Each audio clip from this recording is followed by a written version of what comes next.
What's up, everyone? This is Winter Venom from Behind the Manga, and today we're actually doing something special. We're actually going to be doing a YouTube video of a review, actually, but not of any review. A review of the My Dress Up Darling official anime fan book from Square Enix Manga and Books. But before we jump into it, we want to preface that this fan book was purchased with our own personal funds. Well, with my personal funds.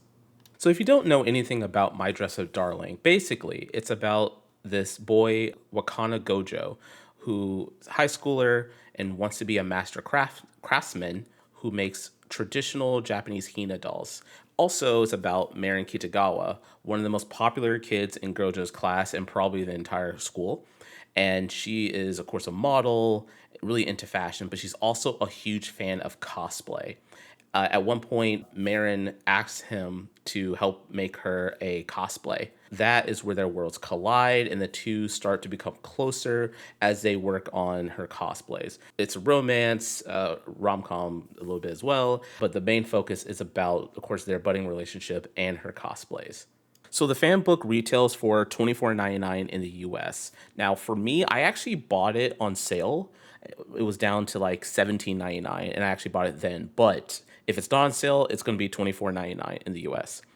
It contains 106 pages, and like most Square Enix manga and books art books, it comes wrapped in plastic.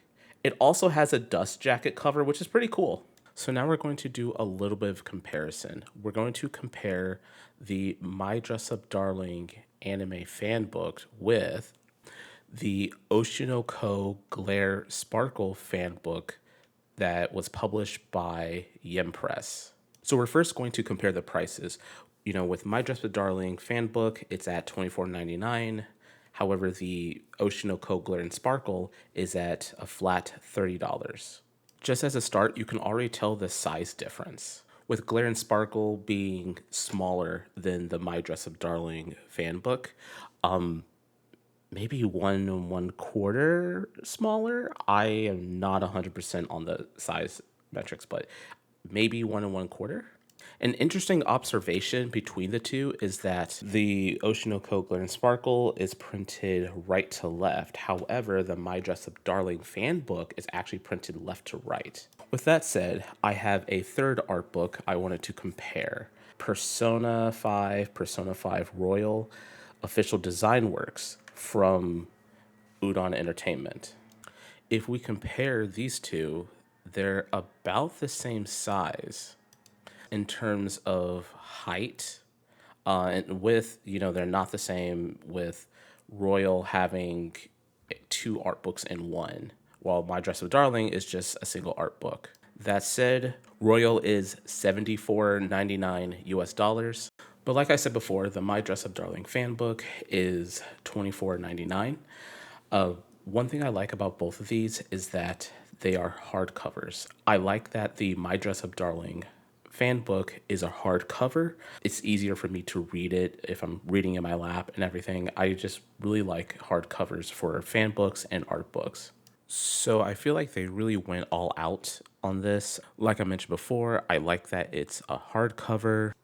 So one thing they give you is like an introduction, and just as kind of a gist of what My Dress with Darling is, what's about, a little bit of the preview of what you're going to see in this book. So as you see when you open up the book, that it contains promotional art that were on magazine covers in Japan. One of them is like the monthly New Type magazine. So that's like one of the first ones we see here. For me, I think the concept of an anime about cosplaying is what made me consider watching season one before it premiered. Watching it, I really enjoyed the dynamic between Marin and Gojo. Like, both are passionate in their hobbies, but Marin, even though she's like the really popular girl in school, she's still proud and open about hers, which, her being into a certain like visual novel and certain other things as well, like certain animes and things. It's her being proud of that was a breath of fresh air compared to what I've seen before. So the book contains art from the anime's official website as well, which you're seeing here, coming from key illustrators such as Naoya Takahashi and Erika Nishihara. Takahashi was the key animator on the opening and 6 episodes of season 1, along with being listed as the main animator. Now, Nishihara was the costume designer for the anime, as well as being a key animator for the season 1 opening. So as you see here, it contains a character profile section mentioning the Japanese and English voice casts, along with the character's background information. So one thing I noticed, of course, Marin has more information than anyone else in the book, including Gojo. So you see from Marin, they cover her modeling job and like a little bit of details that go behind that, cooking, and I think of her lack thereof. I forgot. I think she did not have good cooking skills, and then her social life. You see her profile, like you see, age and height and all of that. They also credit the Japanese VA and the English VA. The Japanese VA being Hina Suguta, and the English VA being Amelie. So how I was exposed to Amelie wasn't through her voice acting, but through her anime opening covers that she would do on YouTube. So it was interesting because I would listen to Morgan Berry, who actually is a English anime voice actress nowadays as well, but I would listen to her covers. And the one thing, she did a cover of Unravel, the Tokyo Ghoul opening. So Morgan Berry did that, and it was really good. A lot of people liked it. It was a lot of buzz and everything. And then a little bit later, Amelie does it, but she wasn't just Amelie, she was Lee and Lee at that point. It was her and someone else. I think her name is Amanda, the other girl's name. Anyways, so they do a cover of Unravel. And there was a beef between both their fans because Morgan Berry's fans were like, it's like, oh, you copied Morgan Berry and you took like her lyrics and stuff like that. And Amelie's fans were like, no, they did not take Morgan's lyrics. They wrote their own lyrics and they covered it. It was a whole back and forth and everything. But I was like, let me check out Lee and Lee. And I listened to it. I liked it. I listened to some of their other covers. I also liked them too. And then Amelie, at that point, went and started doing voice acting. And I think she was like, she did some small roles. I think she was one in Overlord. And then she got the role of Hayasaka from Kaguya-sama Love is War. And then she became Marin Kitagawa later. And let me tell you, she loves this character. Amelie loves Marin Kitagawa. She loves the series. She's very passionate about it from what I've seen on her streams and her YouTube stuff. Like, she loves this character.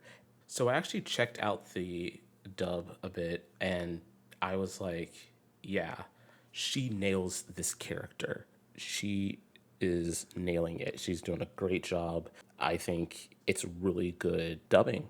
And it just shows like her passion for the character and for the show shines through. So you see, they also cover Marin's cosplays, like Shizuku. They cover her a lot, but you also see that they do Black Lobelia and Liz. I think the one they don't cover is Prisoner Veronica. Yeah, I think that's the only one they don't cover in the cosplays here. Now, why? I don't know. Doesn't mention it. My guess is probably that the anime didn't really cover much about it compared to what I heard about the manga. So they just decided not to put it in Marin's cosplay section of the fan book. And see here, you see the animation sketches of Marin's character design, like with her nails and stuff. But they also cover her designs for her cosplays as well, like what the animators had to do to, it was like the outlines before the animators started like coloring things in and stuff. So they do like Shizuku, they do Black Lobelia, which is really detailed, as you'll see. Surprisingly, they don't do the sketch design work for Liz. And after that, though, you see that they cover Gojo, well, Wakana Gojo, and Karu Gojo, Wakana's grandfather. And from here, everyone starts just getting one page just to cover everything, like their info and everything. One thing you notice though is like Gojo doesn't have all of the like details, like the profile information like Marin has. Yeah, like as you see here, Marin has like her bio profile stuff, right? Like her height, her weight, and all that stuff. Like you just see Gojo just has his background bio. Like, that's it. So we get like little summaries for him where it's like oh, he's a first year high school student or something like that. And you see like kind of like the character design portraits, but in some scenes from the anime, season one and the anime. But other than that, like that's it. So we see here the next pages are of the Inui sisters. I keep forgetting that Sejuna or Juju is voiced by this in Japanese the same person who voices Frieren from the show Frieren, and Anya Forger from Spy Family. Like I keep every time I look at it, it's like, oh yeah, I forgot she voices that. It's just really surprising to see. As you see here, in this next page is where we get into the staff interviews. This one to start with is with the character designer and chief animation director, Kazumasa Ishida.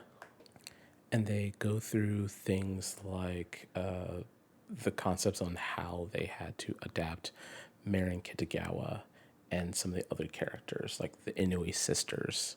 So Ishida also agrees that some of the things that makes Marin appealing as a character are things like she's straightforward, she's full of confidence, she's delightful to watch in action. While she is an otaku, she's accepted by her peers. So as you see here, they're covering stuff like questions around Gojo's grandfather, Karu, and like how spry and lively he is. They also have questions on the Inui sisters, like I mentioned before, like what went into their designs. I think Ishida says that starting with Sejuna, while she has a stern face, there's a risk that she'll come across as harsh. So they wanted to try to make her look mature for her age as well, so that she wouldn't seem too mean. They then chose Shinju's facial structure and expressions based on how they complemented Sejuna's. They also go into the decisions made on the designs of the cosplays, like with Black Lobelia and Liz. I think it's really cool that they go into the details about the design decisions made on the cosplays. Like I think maybe kind of obvious to think about, but I just feel like it's really cool just to get like the behind the scenes. As you see here, they go into the interview with the costume designer Erika Nishihara. With her, they discuss things such as her thoughts on, what her thoughts on the manga were when she first picked it up, and any concepts behind Marin's costumes. One I thought was really interesting was that her and the entire team had a shared understanding that Marin's costumes should not be over sexualized, since Marin is an authentic high school girl. So when it came to her loungewear and her casual clothes, instead of it having to look like she was trying hard to be stylish, it was more effortless, as if she has naturally good fashion instincts. So, like here, they go through each episode, giving a breakdown on some of the behind the scenes things. At the start, at the top, you see that they kind of give a summary of the first episode, right? So mainly how Gojo and Marin meet, right? And at the bottom, they're saying like, oh, Marin doesn't hide her wants or likes, and she can always be her genuine self in front of others. On the other page, you see that they kind of give little key terms. I actually like that. I thought it was pretty cool. Give key terms on like, okay, what's cosplay? They also show the staff of the episodes, right? Like the script writer, the storyboard, unit director, animation directors. So they have that on the side as well, on the left side. So as you see, like at the top, they have, like Marin's classmates, like covering them. This might be bad of me, but I did not remember her classmates' names except for Noah because I had some mutuals who were big fans of her. But the other ones, I completely forgot their names. But, anyways, as you see at the bottom, they have like staff comments. This is something I really liked throughout the book as well. They have staff commentary. So now we're going into like the second episode and doing like a breakdown of that. That's where I think we really get introduced to like Marin's cosplays, right? Like Shizuku, and see how much of an otaku that she is. They, of course, talk about measurements and taking measurements and everything. Also, they do a deep dive into Gojo's sewing lessons. I thought those are actually kind of cool, kind of interesting. Some of those, like the back stitching, I do remember. I think either they experience explaining, or I think I may have like read it somewhere, something like that. But like that was some of the things that they cover. Also, there's of course the like I mentioned before. There's like the staff comments. I was going to say one of the staff comments I just found it funny was that it was from the director where they said the measurement scene surpassed their initial expectations and they were shocked by how sexy the animation turned out. Also, the amount of skin that they had to color was mind-boggling. I think the anime really took off thanks to that, thanks to how much traction that episode got. I mean, that's what the director had said. And honestly, I would kind of agree. It was, from what I remember seeing on social media, it was one on the Western side that I think it did bring in a lot more people, but it also had people be very apprehensive in continuing it. That was definitely what I remember seeing. It was mostly like on TikTok and everything like that. I think it was interesting because people who continued it really came out of it saying like, no, this is a very heartwarming story and everything. But it did cause a lot of discourse with the online anime fans. It wasn't really the manga side, but definitely the anime side. Like, so this section here covers the ill girl look that Marin got for Shizuku. So they go into like how she had to get the droopy eyes and do the eye makeup and lipstick. Really, informative for people who are interested in how she did that. Now, I don't think maybe it could help if you're trying to do a Shizuku cosplay, but I don't think it goes into enough detail. I think we begin to see like more of Marin and Gojo coming together more, like the relationship blooming more, where like when Marin talks to Gojo's grandfather, it's in the interaction that we as the audience and of course Gojo and his grandfather discover that Marin doesn't really cook at home, if at all. So at that point, she has like a full, nourishing meal, and I think she ate like a bunch of it, and they're just like, "Whoa!" But it was like a good, heartwarming scene to see all of them come together. Marin is introduced to Gojo's grandfather, like one of the most important people in his life. So I think she kind of realizes the impact of that and like how important it is. So I think here is when they kind of start the whole Black Lobelia arc. We get introduced to Juju, and Marin and Juju agree to do like a group cosplay. And I think you see here is where we get Marin preparing to do the cosplay for Veronica, the one cosplay that the anime just really didn't cover at all. Yeah, so I think we see that one, like just the brief glimpse of it. So here we go into the in-universe lore on the source material related to Marin's cosplays. So like the game from that Shizuku is from, or the stuff for Veronica, even though which is a fighting game, but we get like a backstory of that character and a brief thing about the fighting game, or Liz with the Sakuprab manga that Marin is a fan of. And here we start to cover like one of the big scenes of the anime, which was when I think of the manga as well, which is when both Gojo and Marin go to a love hotel to do like a cosplay shoot with Liz, because I guess that's where the manga series takes place in sometimes or whatever. So they did that, and I think this is where they had like the big scene of, I think, weird situations, whatever happened, and it causes them to be in a very compromising pose together. And Gojo and Marin are like stunned, but also internally freaking out. And here's where we get additional interviews, starting with the Japanese voice actress of Marin, Hina Suguta, where they ask her like what her favorite scenes from the show were, or about the Shibuya date in episode 10, and how she felt about it, or how she feels about Marin in general. Also, we have another interview with the story editor and script writer, Yoriko Tomita. And I think in there, we find out that she spoke with the creator of the My Dress Up Darling manga to get the background lore of the Flower Princess Blaze anime, the anime within an anime. Something interesting that I didn't know before I read this is that they had to, since they had 12 episodes to cover things, they wanted to end at pages 64 or 65 of volume 2.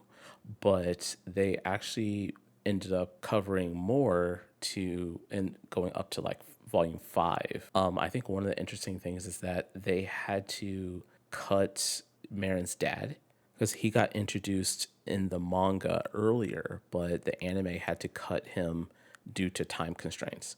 If you watch season 2, you know that we get introduced to her father there. We also have an interview with the director, Keisuke Shinohara.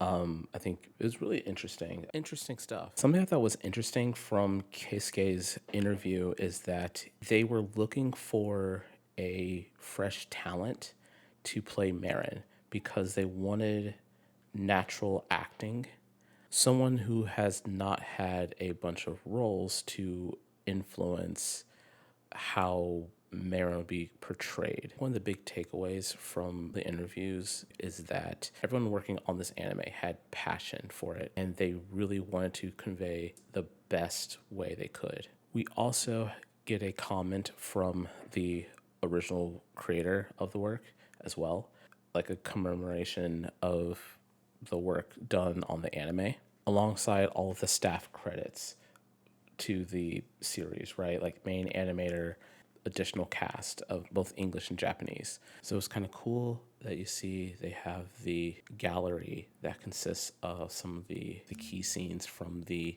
season 1's ending. And here you see they have all of the volumes that are been released in English at the time of this being published. So who would this appeal to?